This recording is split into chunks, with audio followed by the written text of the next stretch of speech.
भाई हो देखो बड़ा वीआईपी कुकुर बा हो। कुकुर है यो, डोंट कॉल कुकुर।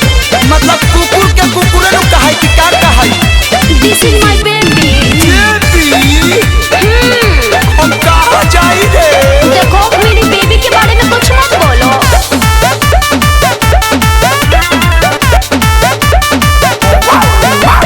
माने लू भतार खानी बाबू बाबू कहेलू आ कुकुर के लेके या कबारी सटल रहेलू। शट अप, ज्यादा मत बोलो। माने लू भतार खानी बाबू बाबू कहेलू आ कुकुर के लेके या कबारी सटल रहेलू। दोनों टाइम दूध पिलाती हूँ बेबी को, बोलबो त फूटब यही जे हाँ यही जे। उसको पिलाती हो दूध और हमसे करती हो युद्ध। का? प्रभु जी आ गले जानम मोहे कुकुरे ही कीजे। प्रभु जी आ गले जानम मोहे कुकुरे ही कीजे। सब बेवकूफ हो क्या?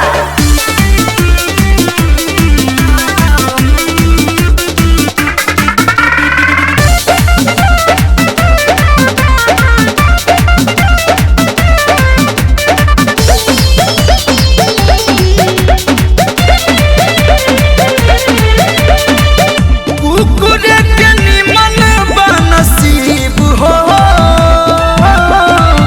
रहे तोहरा दिल के करीब हो। बहुत तू बड़ा बदतमीज हो, करताड़ा बात भी अजीब हो। हम कहाँ जाई रे। एको न बचाते बोलला जया के, छोड़ब न एको नतीजे हाँ नतीजे।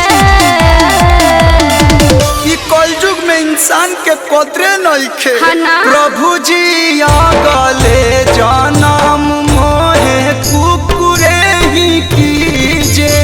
चुप रहो। प्रभु जी आ गले जानम मोहे कुकुरे ही कीजे। देखो ज्यादा परेशान मत करो।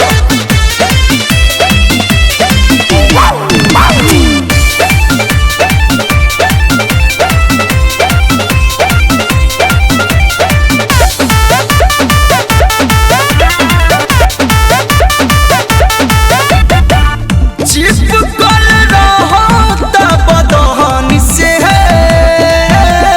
क्या? खेलत मरत वाला धन से।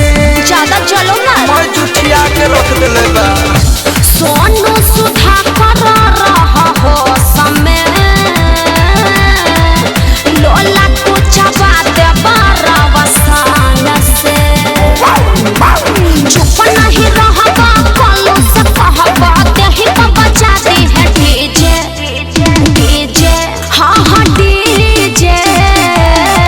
मैं दीवाना के कुर्ता लड़ावे से पागल आ गए हो का? प्रभु जी आ गले जानम मोहे कुकुरे ही कीजे। ऐसे क्यों बोलते हो? प्रभु जी आ गले जानम मोहे कुकुरे ही कीजे। ए सोना हमरो के पाटा पहिरा के घर ले चलो। अजीब हो तुम भी बक।